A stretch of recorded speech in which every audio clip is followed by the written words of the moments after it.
Several summers ago, 9 scuba divers traveled to the island of Andros in the Bahamas to make a movie.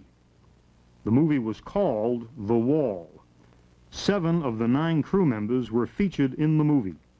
Dr. Don Butterfield on the left, Cecile Christensen and John Bell, Walt Hornberger, Phil Osley, Smokey Roberts, and Barry Allen. Jack Chappell was master shot cameraman. Neither he nor I appeared in the film. My name is Fred Calhoun.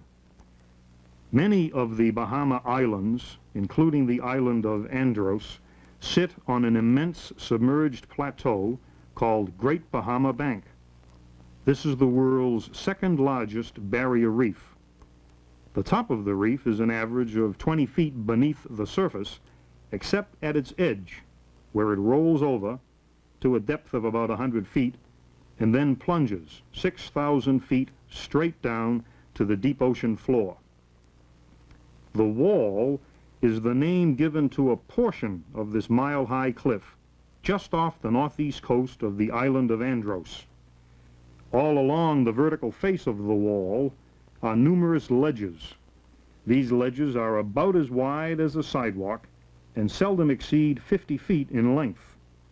One of them occurs at a depth of 200 feet and was chosen as the filming site for the final sequence in the movie. Because of decompression considerations and the limitations imposed as a result of using single air tanks, it was necessary to make 6 dives on 6 different mornings in order to acquire the footage used to depict what ultimately appeared as a single descent in the finished film. During one of these 6 wall dives, the crew members misjudged their position and accidentally plummeted over 310 feet down the face of the submarine cliff. This particular dive had been arranged in advance to be a tracking shot. Jack Chappell and I waited at the edge of the wall in 100 feet of water as the crew prepared to descend toward us. Picking them up in his rangefinder as they approached, Chappell dropped with the divers, filming continuously as he went. Engrossed in his work on this difficult shot, he paid attention only to the crew and his camera and almost lost his life. The footage which you are about to see is a continuous record, starting at 100 feet, dropping to over 300 feet, and then struggling all the way to the surface. Jack never took his finger from the camera's control button, even though he had run out of air. In showing the entire shot, including Jack Chappell's self-rescue, the final moments of which are quite overexposed, it is necessary that I make a comment. The comment is not intended as an excuse, but is made in the manner of an explanation. Had any part of this footage been used in the final cut of the film, it would have been only those segments free of jiggles and exposure corrections. The full take is presented here because it stands as a unique document. In what turned out to be a futile effort to guide the crew directly to the ledge, a diver was suspended out over the precipice. Supposedly, he was just over the ledge. In fact, he was some distance off target. Almost a mortal error. During the opening moments of the shot, the guide's bubbles will be seen off to the left. Remember, this was to have been just a routine filming session. The crew was to have descended from 100 feet to 200 feet and then come up again. Jack Chappell filmed this long scene with a heavy motorized Arriflex movie camera. 12 pounds of lead had been strapped to it to increase its stability. Here's the crew approaching the sloping edge of the wall. Over the crest at 100 feet, the divers begin the descent. The guide's bubbles are at the side of the screen. The tantalizing scent of narcosis is in each inhale. The guide is somewhat to the right of the ledge, and the crew is still further to the right of him. A compound error, the result of which will be that they'll descend past the ledge at 200 feet without actually ever seeing it. 120 feet. Smokey Roberts has ascended. Their minds are misting over. Narcosis creeps in with each inhale, slowly flooding their thoughts. 150 feet. Cecile Christensen turns and ascends with Smokey. Now we are 5. 160 feet. 170 feet. Enveloped in narcosis, they continue to drop. 180 feet. 190 feet. The remnants of the crew sink past 200 feet. Unknowing, they've gone too far. Their memories will never recall all that will happen. 220 feet. 230 feet. Intent on his light meter and camera controls, Jack Chappell continues to film and descend, holding the remaining divers in the viewfinder. 250 feet. Stopping to compare their depth gauges, Barry and Walter are momentarily separated from Phil and John. Arriving at what appears to be the ledge, John Bell moves in with his movie camera. Phil, drunk with depth, can still aim his light.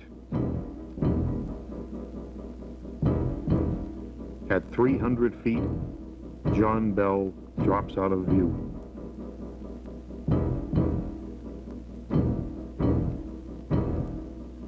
Crossing the barrier at 300 feet, Barry and Walt go to the rescue.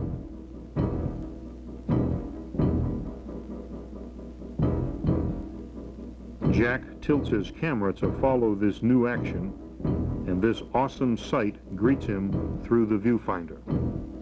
The top of the wall is over 200 feet above him. It's another 100 feet above that to the surface. With hypnotic arm sweeps, Barry signals, "Follow us, hurry." 280 feet. 270 feet. With heavy legs and laboring lungs, they grope up the face of the wall. 250 feet. It's a slow and losing pace for Chappell. He's falling behind. He's running out of air. 220 feet. The dead weight of the camera is suffocating. 200 feet. Rising higher, Jack gasps some air from his exhausted scuba unit. Leveling his camera, he catches Phil Osley scrambling up the face of the wall. 170 feet. 160 feet. It's too much. On empty breaths, Chappell swims against gravity. The camera begins to overexpose as it becomes a dizzy recorder. Taunting streams of bubbles dance at arm's length. Their shimmer and gleam are out of reach. One last effort to film. It's useless. 130 feet. Out of air, Jack abandons the sloping upper edge of the wall. The fastest way out for him is straight up. If he stops swimming, he'll sink in a mile of water. 100 feet. 90 feet. The precious camera, with its heavy load of lead, drags behind Chappell as he strains to reach the surface. 50 feet. 40 feet. upside down, the glare of the open ocean burning into its lens. The camera records its rescue on its side. The crew is out of danger. As they hasten up the sloping edge, their minds are flushed of their memories. They will remember only a part of what happened. What did they do? In a retrospect, we've come to the following realization.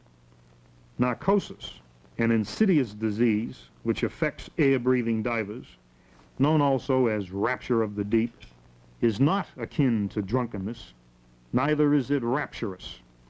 Although narcosis will not necessarily prevent divers from functioning below 100 feet, it may prevent them from improvising effectively should something unexpected occur. Well-planned deep dives are being conducted safely by experienced underwater swimmers on a regular basis all over the world. However, deep air dives, wherein an unexpected problem arises, not necessarily even a very serious problem, may find these same experienced divers totally incapable of an effective solution. Our conclusion is as follows. Air dives below 100 feet should be planned to include one or more safety divers whose sole function is to watch and monitor the active participants. The safety divers should be briefed on the operation, but only to the extent that they'll be aware of the dive's profile and the movements of the people they are to watch.